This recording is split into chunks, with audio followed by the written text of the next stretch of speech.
야훼를 경외하라. 날마다 느끼는 거지만 세상에 참으로 놀라운 일들이 많은 것 같아요. 부모가 자식을 죽여서 안매장하는 게 이제는 일상의 뉴스가 되어버리고 어느덧 무덤덤한 뉴스가 되어버린 것 같습니다. 7살 아이가 무슨 죄가 있다고 그 아이가 변을 제대로 못 가린다고 락스를 뿌려서 3개월 동안 방치하고 밥을 제대로 주지 않고 그 추운 날에도 욕실에서 재워서 아이를 죽였어요. 친부와 계모가. 그리고 나서 죽은 그 아이를 바로 처리하지 아니하고 이불에 둘둘둘 싸서 열흘 동안 방치하다가 모의하고 작당해서 야산에 묻고 아이가 실종된 것을 태연히 이야기하고. 여러분, 만약 이 가정에 야훼 하나님을 경외하는 가정이었다면 이 7살 아이에게 이런 학대와 무시무시한 일을 할 수 있었을까 생각해 봅니다. 오늘 여러분과 함께 야훼 경외에 대해서 함께 나누고자 하는데 시편 128편 1절에 이런 말씀이 있어요. 야훼를 경외하며 그의 길을 걷는 자마다 복이 있도다. 내가 내 손이 수고한 대로 먹을 것이라. 내가 복되고 형통하리로다. 내 집 안방에 있는 내 아내는 결실한 포도나무 같으며 내 식탁에 둘러앉는 자식들은 어린 감람나무 같으리로다. 여러분, 하나님의 말씀을 듣고요, 하나님 말씀을 청종하고요, 하나님 말씀을 묵상하면요, 가정 안에 어떤 문제도 극복할 수 있어요. 하나님은 절대로 자식 죽이라고 하지 않습니다. 하나님은 절대로 남편 죽이라고 하지 않고요, 하나님은 절대로 아내 죽이라고 하지 않아요.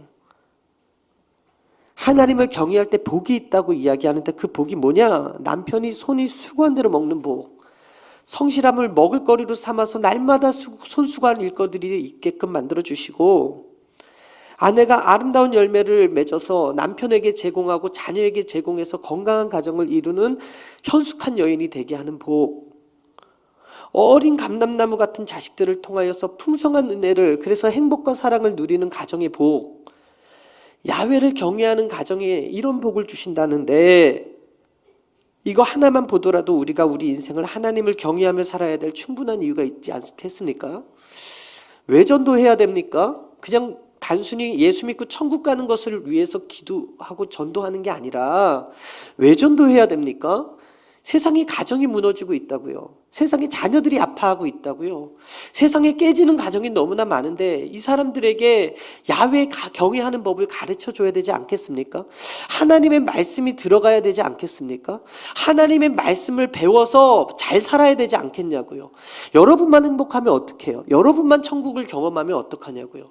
주일날 여러분들이 와서 말씀 들으면서 모든 세상의 때를 벗어버리고 예배 통하여서 기도하면서 수고하고 무거짐을 벗어버리고 예수님께 주시는 참된 평안 안에 여러분 거하는 것을 알고 계실 거예요. 그래서 예배 드리고 다시 새 힘을 얻고 또 한 주를 시작하시잖아요.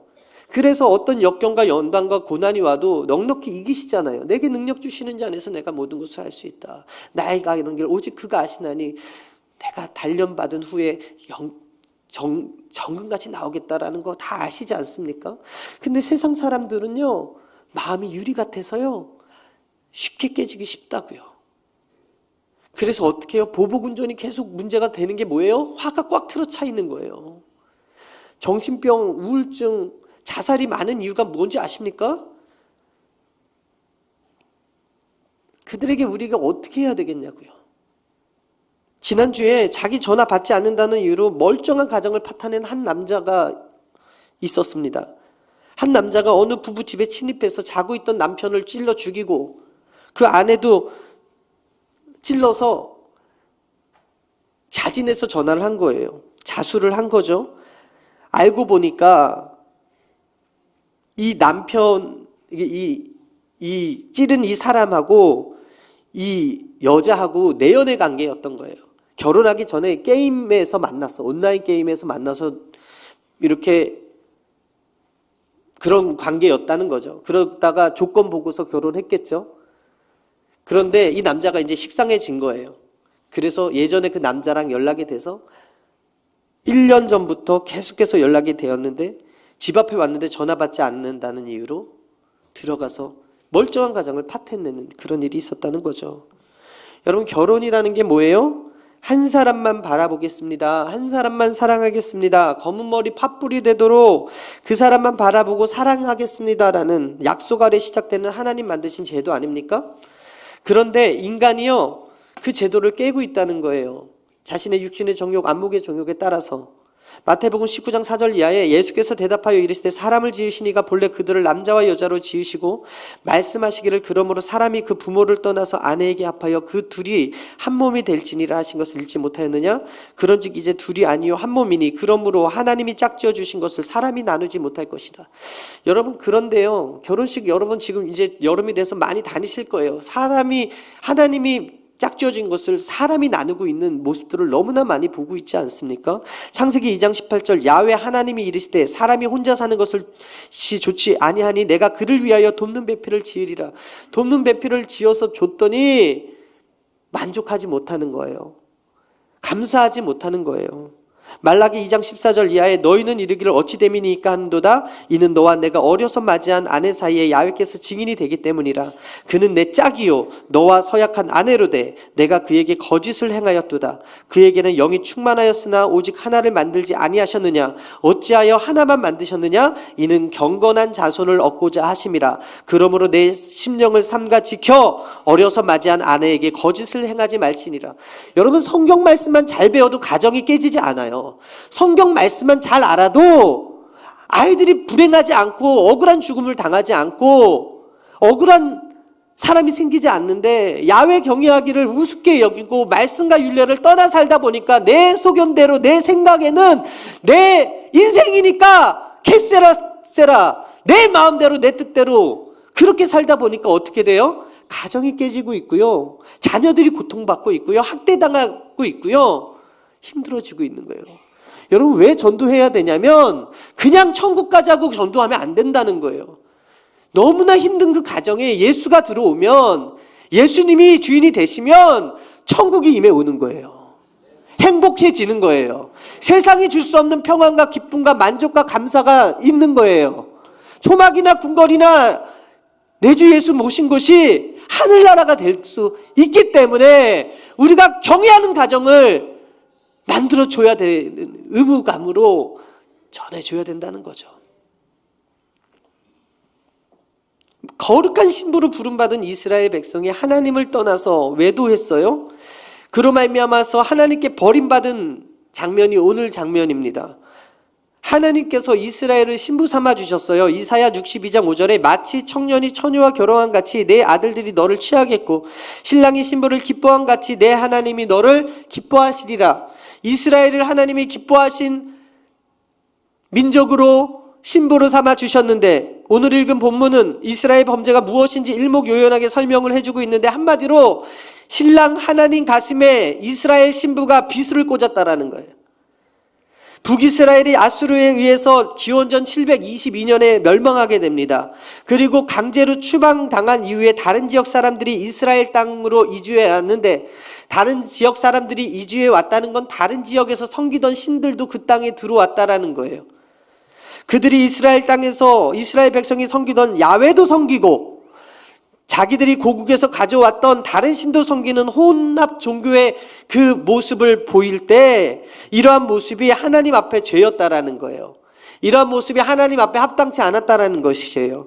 하나님의 가르침인 율례와 법도와 율법과 계명을 정면으로 위반해서 신랑 하나님을 신부 이스라엘이 배반했다는 것이죠.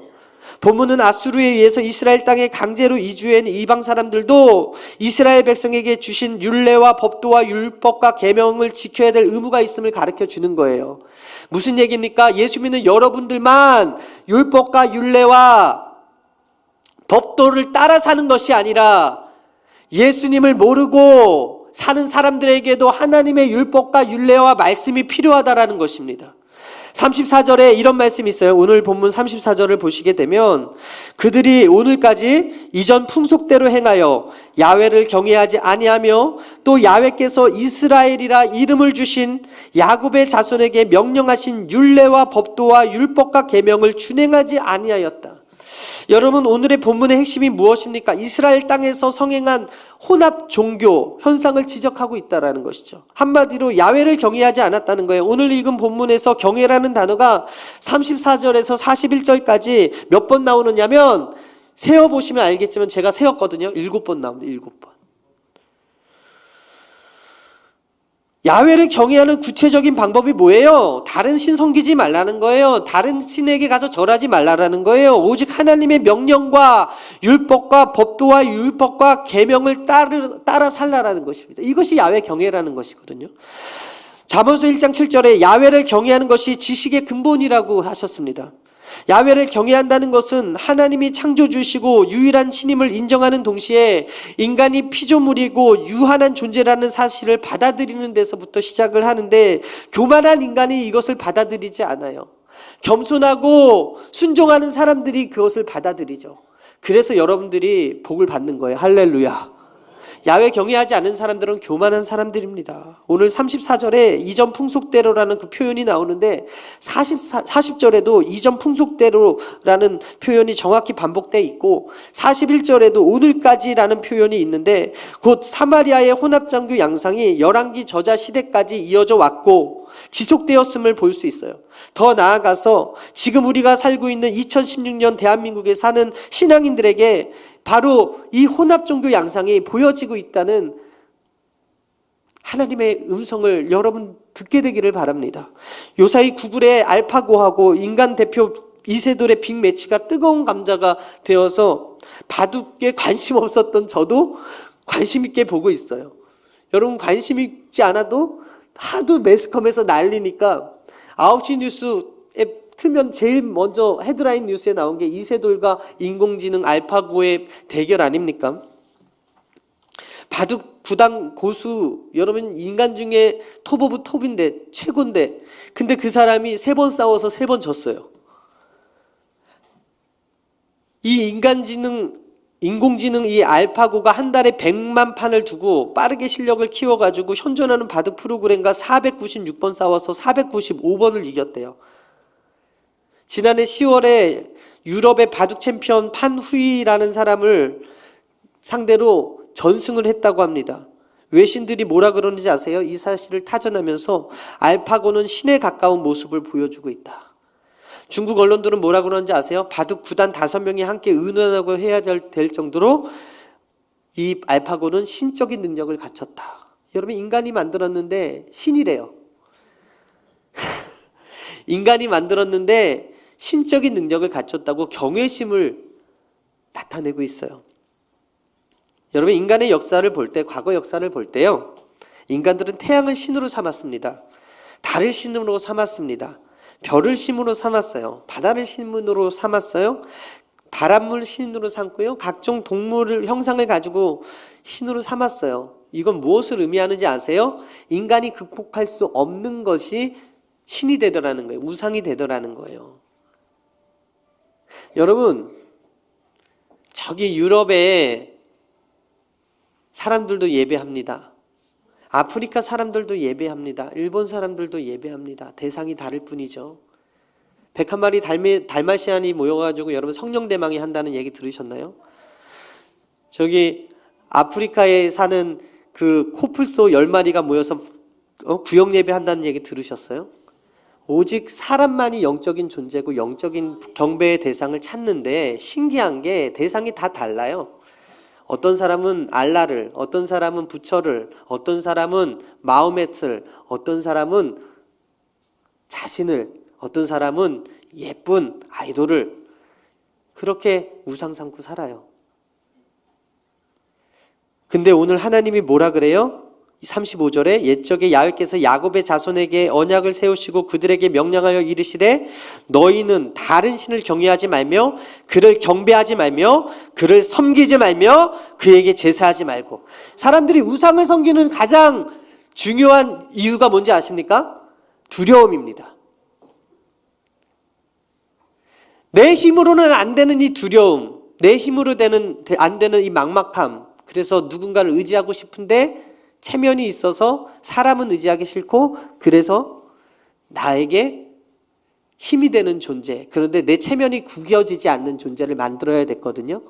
그래서 종교를 만들고 그 종교에 자신의 두려움을 감추고 있어요. 예수님께서 사역하시면서 믿음 없음을 세 가지를 정리를 해주셨는데, 믿음이 적은 자여 왜 의심하느냐? 믿음이 적은 자여 왜 두려워하느냐? 믿음이 적은 자여 왜 염려하느냐? 이게 믿음이 적은 자들의 공통적인 특징.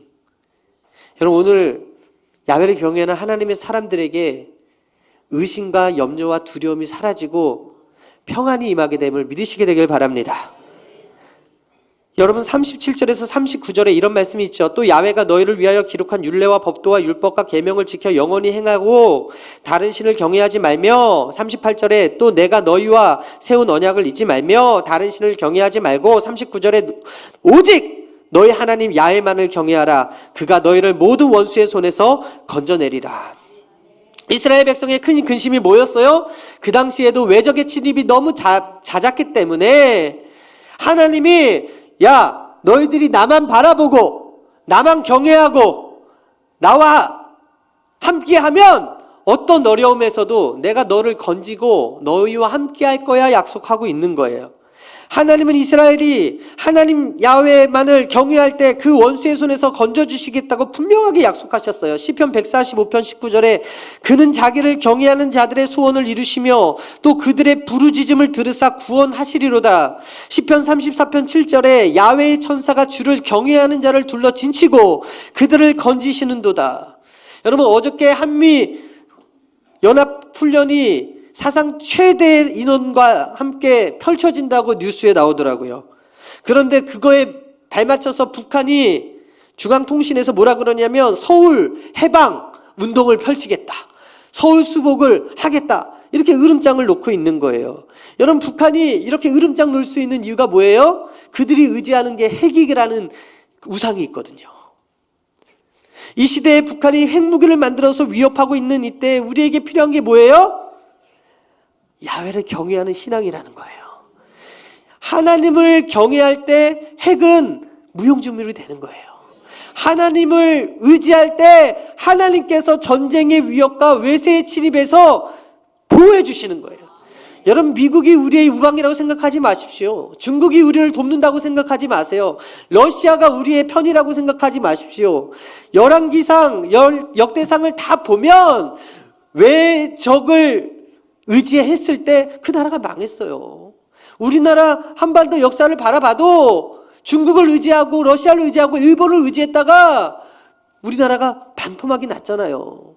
결국에는 하나님 경외하는 모습으로 바로 설 때 하나님께서 보호하시고 구원하시고 지키시는 것이지, 하나님을 떠난 사람들에게 하나님께서 보호의 장막을 걷어가 버리시면 위험한 거라는 거죠.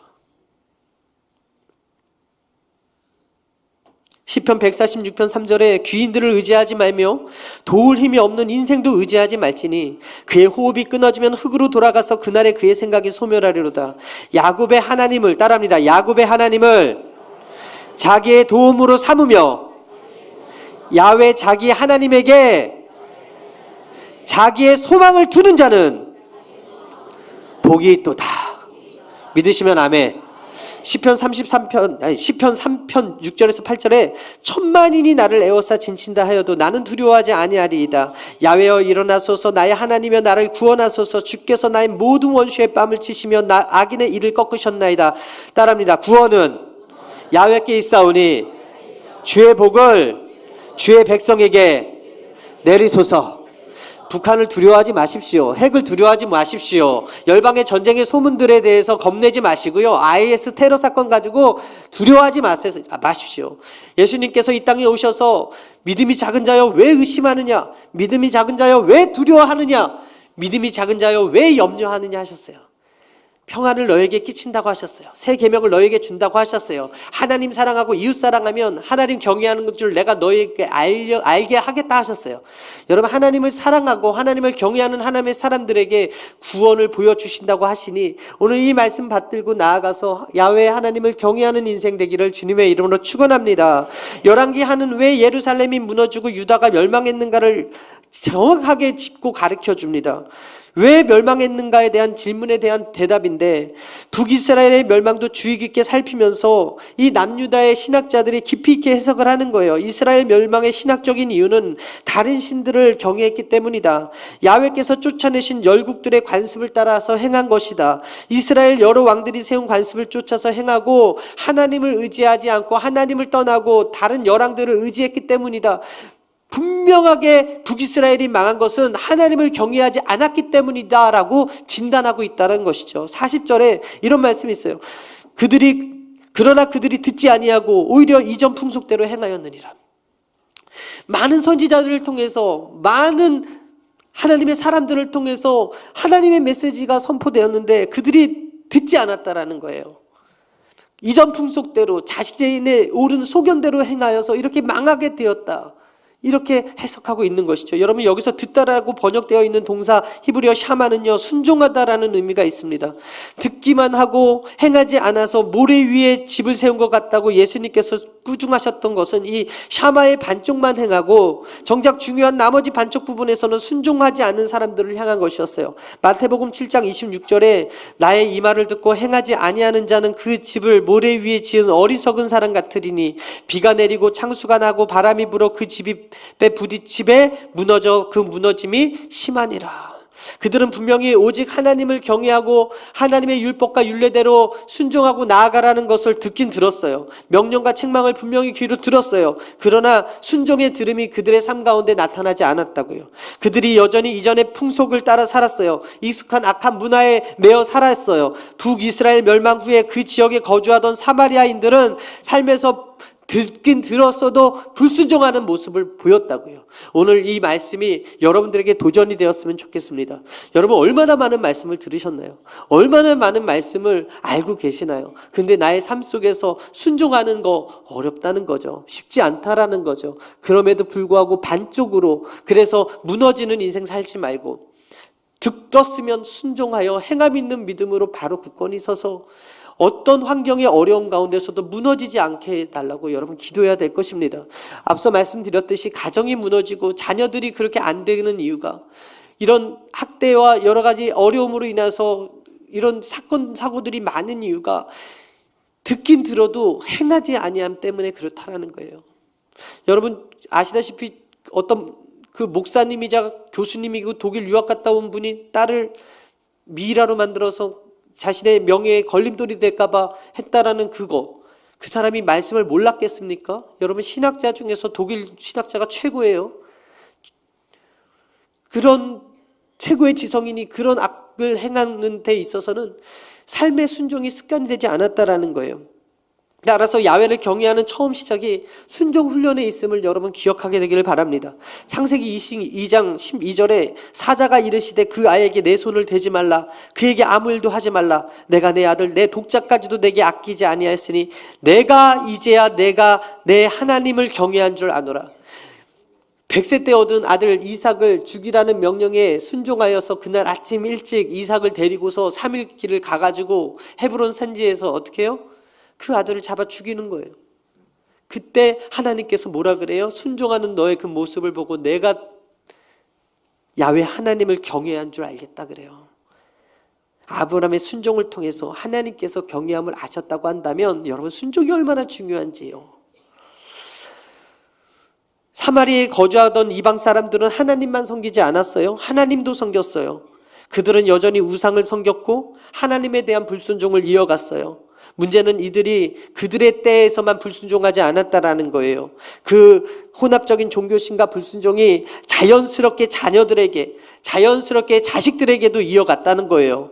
자녀는 부모의 등을 보고 자란다는 말이 있지 않습니까? 여러분, 하나님을 경외하는 모습을 여러분들이 보이셔야 되고, 그 길이 비록 십자가의 길이고 좁은 길이고 협착한 길이라고 할지라도 묵묵히 순종하고 나아갈 때 그 등을 보고 그 뒷모습을 보고 따라가는 거예요. 동상이몽이라는 프로그램을 제가 자주 봅니다. 젊은 세대하고 나이 많은 세대 간의 이런 세대 차이와 갈등에 대해서 많이 논하고 있는데, 지지난주엔가 나온 그 고민이 무엇이었냐면 고등학교 아이가 밤마다 나간다는 거예요. 밤마다. 외박을 하고 뭐라 그러면 가출을 일삼듯이 하고, 그러니까 얼마나 속이 타겠어요. 예수가 없는 가정이에요. 그러다 보니까 이 어머니가 밤마다 술을 먹는 거예요. 남편하고 사이도 안 좋고 남편이 아들만 오면 쫓아내고 화를 내는 거예요. 인간적으로 할 방법이 없으니까 인형의 집을 찾아갔어요. 인형의 집이 뭔지 아십니까? 인형이 서 있는 집. 무당집을 찾아갔다고. 무당집을 찾아갔는데 구술했는데 1,000,000원을 들였대. 그 패널들이 다 놀라. 그러면서 우리 아이들을 마지막 지푸라기 잡는 모습을, 그 심정으로 이 프로그램에 나왔다고 이야기하는 그 엄마의 모습을 보면서, 여러분, 제가 느낀 게 무엇인지 아세요? 그 1,000,000원이 너무 아깝다. 1,000,000원을 줘서 변화가 있으면 좋겠는데 1,000,000원을 줬다고 변화가 있나요? 여러분 다 아시잖아요. 절대 변화가 없어요. 결국 인간적인 부모는 인간적인 자녀를 만들 수밖에 없거든요. 부모가 하나님을 잘 섬길 때 자녀가 그분을 닮아가게 되는 거예요. 하나님을 섬기는 모습은 후손의 신앙의 본이 되는 거예요. 이스라엘 백성이 하나님을 섬기는 모습을 잘 보였다면 자녀들이 그 본을 본받아서 건강한 신앙인으로 컸을 텐데 그렇지 않았다라는 거죠. 여러분 지금 사순절 기간입니다. 오늘은 사순절의 26일째 되는 날인데 여러분 성경에 보게 되면 구레네 사람 시몬이라는 사람이 나와요. 그가 예수님의 십자가 달리는 그 현장 속에서 억지로 십자가를 지는 장면이 나오거든요. 마가복음 15장 21절에 마침 알렉산더와 루포의 아버지 구레네 사람 시몬이 시골로부터 와서 마침 지나가는데 그들이 그를 억지로 같이 가게 하여 예수의 십자가를 지었다 그래요. 여기서 마침이라는 단어, 그리고 지나가는 데라는 단어, 그리고 억지라는 단어에 주목을 할 필요가 있어요. 구레네에서 예루살렘까지 1,400km예요. 사흘을 걸어와야 되는 길이에요. 6월절이었어요. 예수 만나러 온 거 아니었어요. 예루살렘에 6월절 지키러 온 거예요. 예루살렘에 제사하러 온 사람이에요. 하나님 경외하는 사람이었어요. 근데 마침 시몬 베드로가 그날 밤에 예수님을 부인했어요. 시몬 베드로가. 그런데 마침 구레네 시몬이 지나갔어요. 우연이었을까요? 여러분 그 당시 로마 군병이요, 너 이리 와! 그러면 로마의 속국이었던 이스라엘 백성들은 깨갱하고 쫓겨가야 됐어요. 4km 노역의 의무가 있었다고요. 짐을 지우고 4km 가라가면 가야 됐어요. 성경에 심리를 가라 하면 그거 있잖아요. 오리를 가라면 심리를 가라는 그 말이 있잖아요.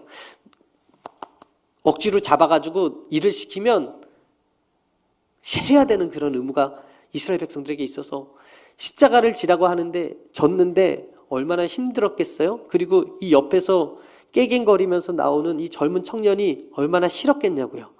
도대체 이 인간이 누군데 나를 억지로 십자가를 매게 하는 거야. 이 사람이 누군데 도대체 내가 이걸 매야 되지? 그런데 그 마음속에 당황하고 황망하고 원망스러움과 재수가 미운 마음이 있었을 터인데 나중에 알고 보니까 그분이 하나님의 아들인 예수님이었다는 것을 알게 되고 그가 어떤 삶을 살았는지는 여러분 상상에 맡기겠습니다. 그러나 한 가지 성경에서 가르쳐주는 놀라운 사실이 있는데 최근 우리의 이력서를 만들 때는요, 나를 강조를 해요. 그래서 나는 어떤 사람입니다. 나는 어떤 학교를 나왔고 나는 어떤 자격증이 있으며 스펙이 있고 이런 언어 연수를 다녀왔습니다 하면서 나에 대해서 이렇게 쓰지 않습니까? 근데 고대의 이력서는 다르다라는 거죠. 아버지가 중요했대요. 그래서 요한의 아들 시몬, 역대상 3장 16절에 보게 되니까 여호야김의 아들들은 그의 아들 여고냐, 그의 아들 시드기야요. 이렇게 하면서 구약을 보게 되면 여러분 되게 누구의 아들, 누구의 아들, 누구의 아들이 되게 많이 나와요. 그런데 마가복음 15장 21절에는 마침 알렉산더와 루포의 아버지 구레네 사람 시몬이 시골로부터 와서 지나가는데 그들이 그를 억지로 같이 가게 하여 예수를 십자가에 지었다 그래요. 아버지 이름이 먼저 나온 게 아니라 알렉산더와 루포라는 이름이 먼저, 그리고 아버지 이름이 나와요. 마가복음이 씌어지던 그 당시에 마가복음을 읽고 있던 독자들이 알렉산더라는 사람이 누군지, 루포가 누군지 알았다라는 것이죠. 결국 성경에서 답을 찾을 수 있는데 로마서 16장 13절에 사도 바울이 로마 교회에 선교 후원 편지를 보내거든요. 이 내용이 나와요. 주 안에서 택하심을 입은 루포와 그의 어머니에게 문하라. 그의 어머니는 곧 내 어머니니라. 무슨 말입니까? 루포가 로마 교회의 지도자가 되어 있었다는 거예요. 구레네 시몬의 아들이 로마 교회의 사도 바울과 편지하는 그런 영적 지도자가 되어 있었다. 그런데 이게 어떻게 된 일일까요? 앞서 말씀드렸지만 적어도 평생에 한 번은 최소한 자녀를 이끌고 성지순례 개념으로 예루살렘에 이스라엘 백성들이 찾아옵니다. 예배하러, 제사하러 찾아와요. 근데 그 길이 구레네에서 바로 이 예루살렘까지 1400km, 4일 길을 걸어와야 되는 그 길, 3, 4개월의 여정 속에서 아이들에게 신앙을 전수할 의무가 유대인들에게 있었기 때문에 성지순례 개념으로 분명히 알렉산더와 루포를 데리고 왔는데 마침 길을 가다가 얼떨결에 십자가를 맸어요. 핸드폰이 없는 거예요. 그러면 그 알렉산더와 루포에게 뭐라 그랬을까요? 야, 아빠를 쫓아와야 돼. 아빠 이 옷자락 꼭 잡고 이 수많은 인파가 몰려있는 이 상황에서 아들 둘을 잃어버리지 않기 위해서 그 십자가를 지는 그 현장에 알렉산더와 루포가 따라갔을 거예요. 아버지가 십자가를 매는 그 모습을 그 뒤에서 봤을 거라고요. 모르긴 몰라도 구레네 사람 시몬은 야훼 하나님을 경외한 사람이었고 하나님의 아들이신 예수님의 십자가 현장에서 본인이 십자가를 졌다라는 거에 대한 감격이 없나니 모든 것은 다 하나님께서 정하신 바라.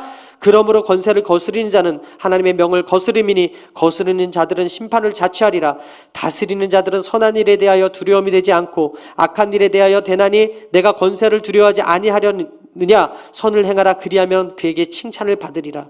순종은 어렵지 않습니다. 내가 속한 나라에 순종하고 내가 속한 학교에 순종하고 내가 속한 곳의 지도자, 하나님이 세워주신 그 영적 지도자, 멀리 있지 않아요. 가까이 있는 상사에게 순종 훈련부터 시작할 때 하나님께서 그를 통해서 내가 나를 경외하는 줄 아노라 할 수가 있다라는 것이죠. 그 모습을 통해서 여러분들의 자녀가 그 뒷모습을 보고 따라오는 것이지, 교회에서는 장로님이고 권사님이고 지구역장님으로 가면 쓰고 앉았는데 집에 가서는 세상보다 더 악한 말을 하고 세상보다 더 안 좋은 행동을 해버리면 자녀들은 무엇부터 배우냐면 가식부터 배우는 거예요. 가면 쓰는 것부터 배우는 거예요.